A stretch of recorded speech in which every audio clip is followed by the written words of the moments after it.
प्रियजनों, यीशु के साथ 45 साल इस कार्यक्रम के हर एक कड़ी में अपनी सेवकाई के अनुभवों को बांट रहे हैं भाई मोहन सी लाजरस। और पिछले कार्यक्रम में अपनी माँ जी के विश्वास की प्रार्थना के बारे में भाई ने बात की थी, और साथ ही बहन जॉयस के बारे में जो उनकी पत्नी हैं, उनके विश्वास जीवन और उनके समर्पण, उनके त्याग के बारे में बात की थी। आज भी कई सवाल हैं भाई से पूछेंगे। तो भाई, हमारे पिछले कार्यक्रम में बहन जॉयस के विश्वास जीवन और उनके समर्पण के बारे में बात की थी। माँ जी के प्रार्थना जीवन के बारे में भी हमने बात की थी। बहुत ही आशीषित था वो। इसे देखने वालों ने भी बहुत आशीष प्राप्त किया। अब कई माँओं ने निर्णय लिया होगा कि इस तरह से अब प्रार्थना करनी है। कई पत्नियों ने भी कितना सपोर्टिव रहना है उसका निर्णय लिया होगा। भाई, इस समय और एक वीडियो देखते हैं।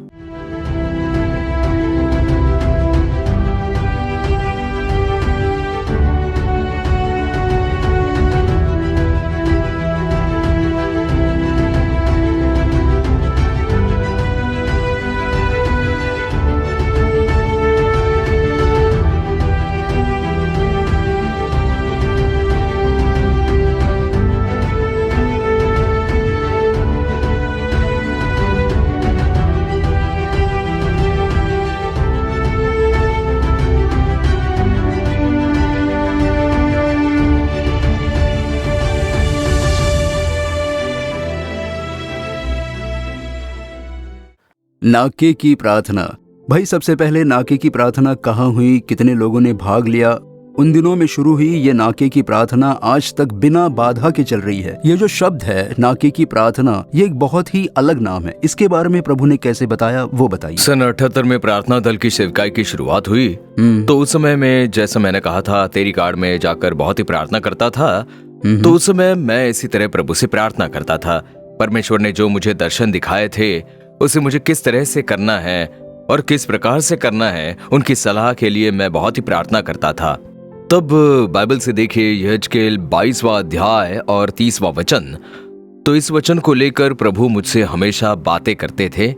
मैंने उनमें से ऐसा मनुष्य ढूंढना चाहा जो बाड़े को सुधारे और देश के निमित्त नाके में मेरे सामने ऐसा खड़ा हो कि मुझे उसका नाश न करना पड़े, परंतु ऐसा कोई न मिला। तो परमेश्वर ने कहा, I have called you to stand in the gap and pray. नाके पर खड़े होकर प्रार्थना करने मैंने तुम्हें चुना है, ऐसा परमेश्वर ने कहा। तो इसी वचन के द्वारा नाके पर खड़े होने के बारे में बात की।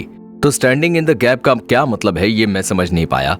तो इसके लिए मैंने विशेष प्रार्थना की कि प्रभु, नाके पर खड़े होने का क्या मतलब है? नाके पर खड़े होने के लिए मुझे चुन लिया, ये ठीक है, उसके लिए मैं तैयार भी हूँ, लेकिन ये है क्या उसका पता नहीं है। इसके बारे में मुझे बताइए। ऐसे मैंने 6 महीने प्रार्थना की है। 6 महीनों में लगातार उनसे प्रार्थना करता रहा। तब देखिए प्रभु के दास द्वारा लिखा गया एक उपदेश मुझे मिला इस वचन को समझाते हुए। तो उसके द्वारा परमेश्वर ने मुझसे बात की, अच्छा, नाके पर खड़े होने का ये मतलब है, मतलब मनुष्य और परमेश्वर में बीच में खड़े होकर परमेश्वर से मध्यस्थी करना है। तो अब्राहम और मूसा के बारे में परमेश्वर ने मुझे इसके द्वारा बताया कि भले ही मनुष्य नाश के योग्य हो, पर इन्होंने मध्यस्थी की। परमेश्वर और मनुष्य के बीच में खड़े होकर, उस गैप पर बीच में खड़े होकर मध्यस्थी की, प्रार्थना की। तो इस तरह से प्रार्थना करने के लिए मैंने तुम्हें चुना है। तो इतना समझाने के बाद मेरे मन में विचार आया कि वो मुझसे कैसे संभव हो पाएगा। अगर इस तरह से प्रार्थना करनी है तो मन में इतना बोझ चाहिए, मन में करुणा चाहिए। वो सब मुझसे संभव नहीं है, इसलिए मैं तुरंत तैयार नहीं हुआ। मेरे मन में कई प्रश्न आए, क्या मैं ये कर पाऊंगा? क्या ये मुझसे संभव हो पाएगा? तब देखिए उस समय मेरा विवाह नहीं हुआ था। मैं अपने माता पिता के साथ हमारे पुराने घर में रहता था। तब देखिए रात के समय परमेश्वर ने कई रात मुझे तैयार किया। खाना खाने के बाद रात में सब लोग सो जाते थे और मैं रात के 10 बजे अपनी प्रार्थना शुरू करता था। तब इस वचन के द्वारा प्रार्थना करता था कि अगर नाके पर खड़े होना है तो मुझे उसके योग्य कृपा चाहिए। तब प्रार्थना के समय वो मुझे पवित्र आत्मा से मुझे भरते और फिर मेरी आत्मिक आंखें खुल जाती थी। तो आंखें खुलने के बाद मेरे आंखों के सामने दर्शन मिलता। तब कोई अपने मौत के बिस्तर पर पड़ा हुआ है और उसके परिवार वाले वहां बैठकर रो रहे हैं। परमेश्वर ने कहा, इनके लिए प्रार्थना करो तुम। अब देखिए, सुनने से ज्यादा जब हम देखते हैं तो अपना मन काफी प्रभावित होता है।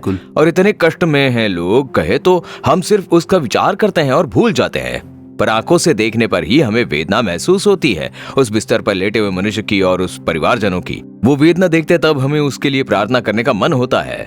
मैंने कहा, परमेश्वर, ये कौन है मैं नहीं जानता, लेकिन इनकी चंगाई के लिए मैं प्रार्थना करता हूँ। इनके परिवारजन कितने दुख में हैं, ऐसा मैंने प्रार्थना करनी शुरू कर दी और तुरंत एक अभिषेक मिलता था। वो अभिषेक मिलते ही मैं रो रो कर प्रार्थना करता, अन्य भाषा बोलते हुए प्रार्थना करता था। कई घंटे प्रार्थना करने के बाद उसमें से छुटकारा प्रभु मुझे दिखाते थे।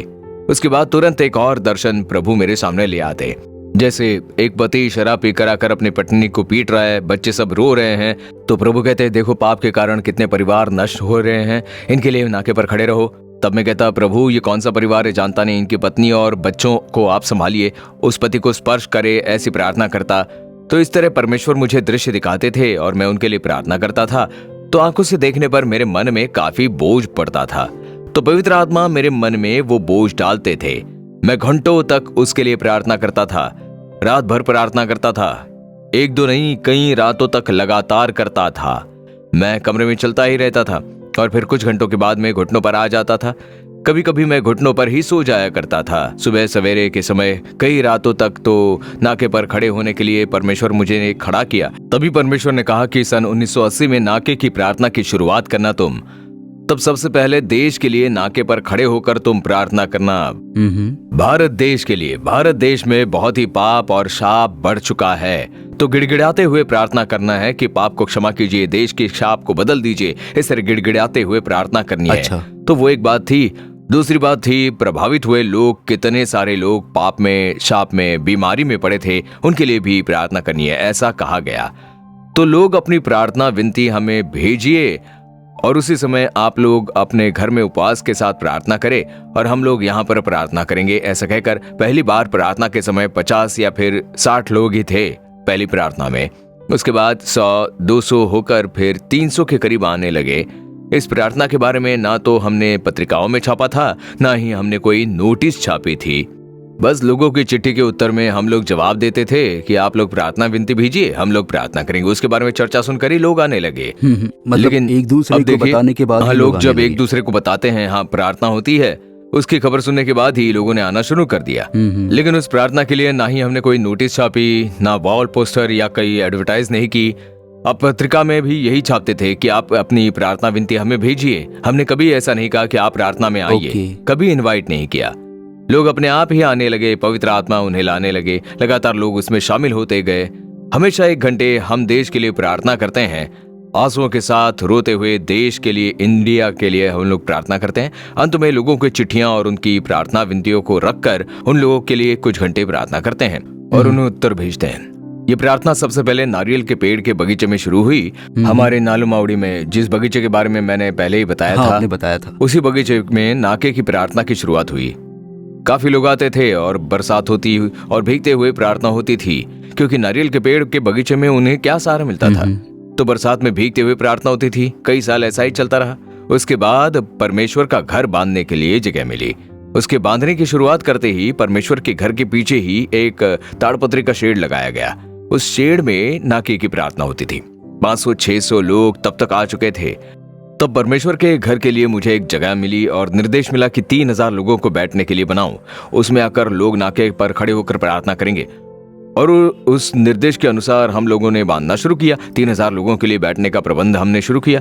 तब इस क्षेत्र के कई प्रभु के सेवक ने कहा कि अरे ये मोहन सी लाजरस क्या कह रहे हैं कि 3000 लोग आएंगे, इस गांव में तो 300 लोगों का आना बड़ी बात है और 3000 लोगों को बैठने के लिए इस गांव में जगह बांध रहे हैं और परमेश्वर का नाम लेता है। ऐसा परमेश्वर नहीं कहेंगे, ऐसा कुछ नहीं होगा, वो लोगों को फंसा रहा है। ऐसी बातें शुरू हो गई थी। यहाँ पर उपदेश भी दिया करते थे इस पर। लोग आकर मुझे उसके बारे में भी बताते थे। अब देखिए वो मुझे मिला हुआ दर्शन है, परमेश्वर ने मुझसे बात की और मैं उसे पूरा कर रहा हूँ, बस इतना ही। तो उसके लिए मैं जाकर उन्हें क्या जवाब दूं? फिर मैं चुप बैठता। लेकिन परमेश्वर का घर बांधने से पहले ही वहां पर 3000 लोग आने लगे। उसके पूरे होने के पहले ही 3000 लोग नाके की प्रार्थना के लिए आने लगे। पूरा भीड़ उमड़ने लगा। लोग रास्ते पर खड़े होकर फिर घर लौट जाया करते थे, क्योंकि उससे ज्यादा बैठने के लिए जगह नहीं थी। सारे एक्सटेंशन कर लिए गए थे। 3000 के बाद 4000, 5000 लोगों के बैठने का भी प्रबंध कर दिया गया था, पर उसके ऊपर लोग बैठ नहीं पाए, तो लोग अपने घर लौटने लगे। तो हमने सोचा कि अब क्या किया जाए। फिर से हमने एक पंडाल लगाया, क्योंकि परमेश्वर ने वचन दिया था कि पूरब, पश्चिम, उत्तर, दक्षिण में चारों ओर तुझे जगह दूंगा। तो वचन के अनुसार उन्होंने जगह दे दी। उसी जगह में हमने सबसे बड़ा पंडाल लगाया। बड़ा पंडाल, 3 पंडाल लगाए हमने और उसमें प्रार्थना शुरू की। 10,000, 15,000, 20,000, 30,000 लोग आने लगे। जैसे जैसे लोग बढ़ने लगे हमने पंडाल का भी एक्सटेंशन किया। एक्सटेंशन के बाद उसमें करीब 30,000 लोग बैठने लगे, कभी कभी 40,000 लोग आ जाया करते। तो हम लोगों ने कई जगहों पर टीवी रखना शुरू कर दिया, क्योंकि तभी लोगों को स्टेज भी नहीं दिखाई देता था, बहुत ही दूर बैठा करते थे लोग। उसी तरह नाके की प्रार्थना भी हो गई। नाके पर खड़े होकर प्रार्थना करते, लोगों से प्रभु प्रार्थना करवाते। कई लोगों पर प्रार्थना का आत्मा उंडेल कर, देश के लिए प्रार्थना करने का बोझ डालकर, भारत के लिए नाके पर खड़े रहने के लिए। और उसके बाद ही परमेश्वर ने प्रभु का तंबू बनाया। अब जैसे 50,000 लोगों को बैठने के लिए स्थान बनाकर परमेश्वर चला रहे। देखिए, एक बात कहना चाहूंगा, कई बार नाके की प्रार्थना के समय कर्फ्यू रहता था, मतलब बंद रहता था। बस और ट्रेनें बंद रहते थे, यातायात नहीं होती थी। ऐसा 2-3 बार हुआ था। बरसात, आंधी और बरसात होती थी, पर कभी भी नाके की प्रार्थना में कोई रुकावट नहीं आई। कभी नहीं रुका, कभी नहीं हुआ ऐसा। प्रार्थना होती थी, बस नहीं होती, ट्रेन नहीं होते, लेकिन हजारों की तादाद में लोग आते थे, पैदल चलकर आते थे। ऐसा ही हमेशा होता था। एक बार तो क्रिसमस के दिन में नाके की प्रार्थना का आयोजन हुआ। क्रिसमस के दिन, अब देखिए, क्रिसमस के दिन लोग पकवान बनाते हैं। सुबह तो चर्च जाते हैं, फिर दोपहर के बाद घर में चिकन मटन बनाकर पकवान बनाते हैं ना। लेकिन तब भी उपवास के साथ प्रार्थना के लिए हजारों लोग आ जाते थे। आज के दिन तक वो प्रार्थना रुकी नहीं है, और उसका मुख्य कारण है, वो प्रार्थना मेरी इच्छा से नहीं शुरू की गई थी, स्वर्ग के परमेश्वर के इच्छा के अनुसार हो रहा है। परमेश्वर ने अगर आज्ञा दी है तो उसमें कोई रुकावट नहीं आएगी। वो मैंने अपनी सेवकाई में सीखा है। अगर प्रभु कहते हैं तो करेंगे। तो वो कैसे करें, क्या करना होगा? प्रभु ने कहा नाके की प्रार्थना शुरू होने पर, जब प्रभु का घर बांधा जा रहा था, कि इसके पूरे होने के बाद कई लोग आएंगे और कहेंगे कि इसे कलीसिया बना देते हैं। ये प्रभु ने पहले ही बता दिया था कि कलीसिया बनाने के लिए लोग कहेंगे, पर अगर तुमने इसे अगर कलीसिया बना दी तो मेरा हाथ तुम पर से अलग हो जाएगा। ऐसा उन्होंने कह दिया। मैंने उसे डायरी में लिख कर रख दिया कि अगर इसे कलीसिया बना दूंगा तो परमेश्वर का हाथ मुझ पर से हट जाएगा, तो इसका मतलब परमेश्वर आशीष नहीं देंगे। ठीक उसी तरह से इसके पूरे होने के बाद जब स्थापना दिन आया तो मेरे साथी कह रहे थे कि परमेश्वर कहता है कि इसे कलीसिया बना दे, और अगर प्रभु का नाम ले रहे हैं तो मैं क्या मना कर पाऊंगा, क्या कर पाऊंगा? तब मैंने कहा, परमेश्वर ने, प्रभु ने मुझसे तो कुछ नहीं कहा। मेरे साथ मेरे साथी सेवक थे, वो अगुवे थे, लेकिन वही कह रहे थे कि परमेश्वर कह रहे हैं। तो मैंने कहा कि नहीं, परमेश्वर ने मुझसे तो नहीं कहा। तो उन्होंने कहा कि वो पहल तुमसे कहा होगा, पर देखो अब कितने लोग आ रहे हैं, उद्धार के लिए कहाँ जाएंगे? इसके लिए आप इन्हें बपतिस्मा दीजिए और सभा की शुरुआत कीजिए। पर मैंने कहा कि मैं नहीं करूंगा, प्रभु ने जो नहीं कहा वो मैं नहीं करूंगा। तो वो मुझसे अलग हो गए। प्रभु ने कहा था कि ऐसा कहा जाएगा, पर उनकी बात मत सुनना, तुम सिर्फ मेरी बातों को ही सुनना, ऐसा कहा था। तो देखिए, प्रभु का नाम लेकर वो बोलते थे कि ये प्रभु की प्रकटीकरण है। मैं किसी की बात नहीं सुनता। मैं किसी से भी कोई भी भविष्यवाणी क्यों ना आ जाए, उसे प्रभु के आगे रखकर प्रार्थना करके परमेश्वर से कंफर्मेशन मिलने तक मैं कुछ नहीं करता। प्रभु जब उसके बारे में मुझसे साफ साफ बात नहीं करते। और उतना ही नहीं, शुरुआती समय में ऐसी भी बातें फैलने लगी थी कि मोहन सिंह लाजरस दान के लिए ही ऐसा कह रहे हैं। तब प्रभु ने कह दिया कि तुम दान मत लेना, इसलिए आज तक हम लोग दान नहीं लेते हैं। जो दान देना चाहते हैं उनसे दान लेकर हम उन्हें रसीद देते हैं। तो आज तक वैसा ही हो रहा है। और देश के लिए विशेष रूप से पहले 1 घंटे हम प्रार्थना करते हैं, जिसके कारण प्रार्थना करने वाले लोगों की भीड़ बढ़ी है। कई लोगों का उद्धार हुआ है, अभिषेक पाया है, बीमारी से चंगाई पाई है, छुटकारा पाया है। परमेश्वर ये सब कुछ नाके की प्रार्थना में करते जा रहे हैं।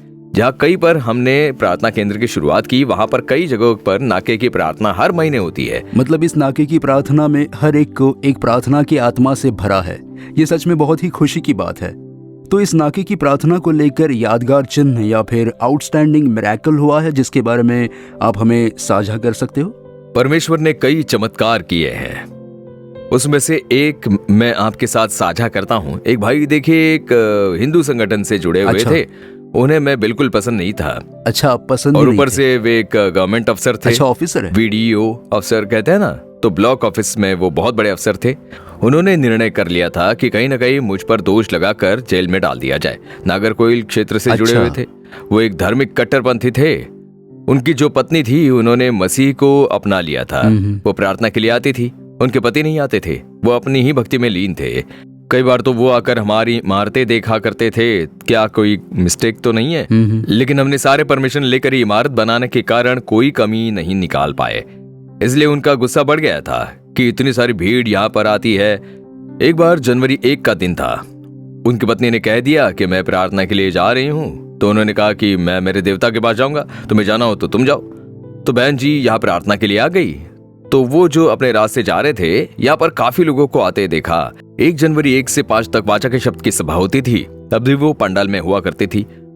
तो भाई साहब ने सोचा चलो वहां देखते हैं आखिर हो क्या रहा है, पता नहीं इतने सारे लोगों को क्या बताकर फंसा रहा है। ऐसा सोचकर वो एकदम भीड़ के आखिर में खड़े होकर सब कुछ देखते जा रहे थे। तो लोग आकर गवाही देते थे, तो उन्होंने सोचा कि लोगों को पैसे देकर इनसे झूठ बुलवा रहे हैं, ऐसा वो सोचकर खड़े थे वहां। अंत में उपदेश देने के बाद जब प्रार्थना का समय आया, आप लोग प्रार्थना कीजिए, प्रभु यीशु चमत्कार करेंगे, वह यहीं पर है, ऐसा कहने पर अब देखिए उनकी 2 बीमारियां थी। वो जो भाई थे उनकी 2 बीमारियां थी।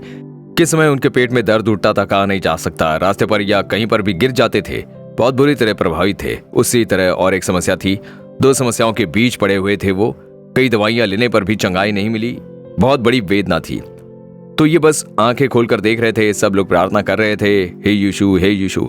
ये क्या प्रार्थना हो रही है, ये क्या सब सच है?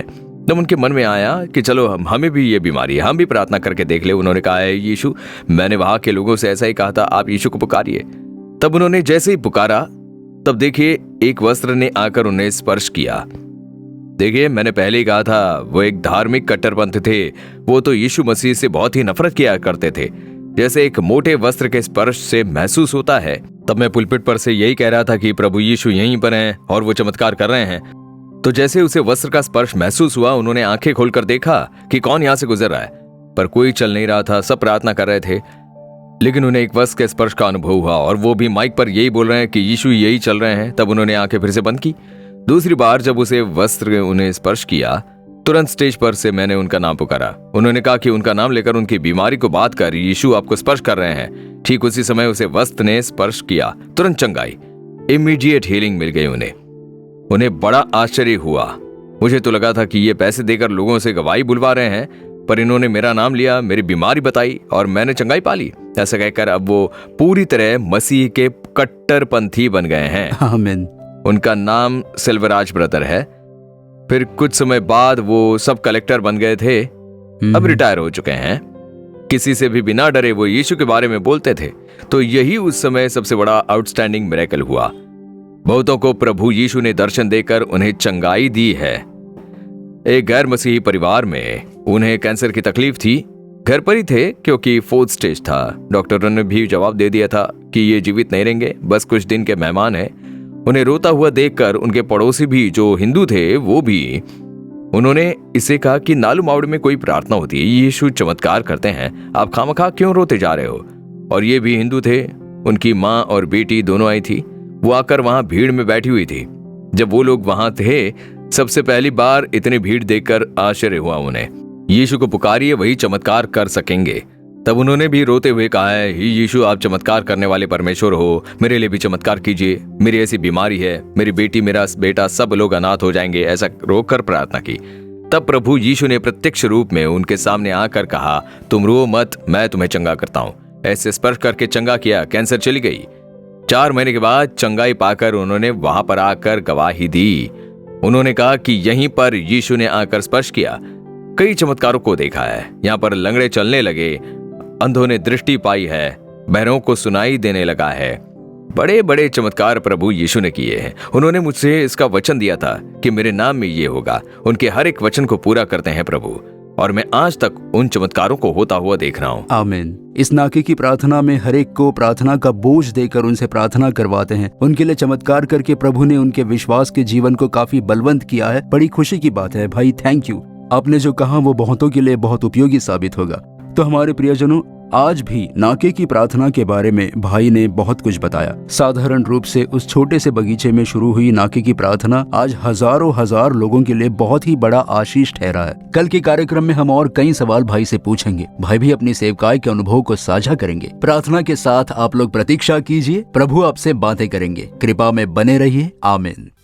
For further details and prayer support, contact Jesus Redeems Ministries, Nallumavadi, Tuticorin District, 628211.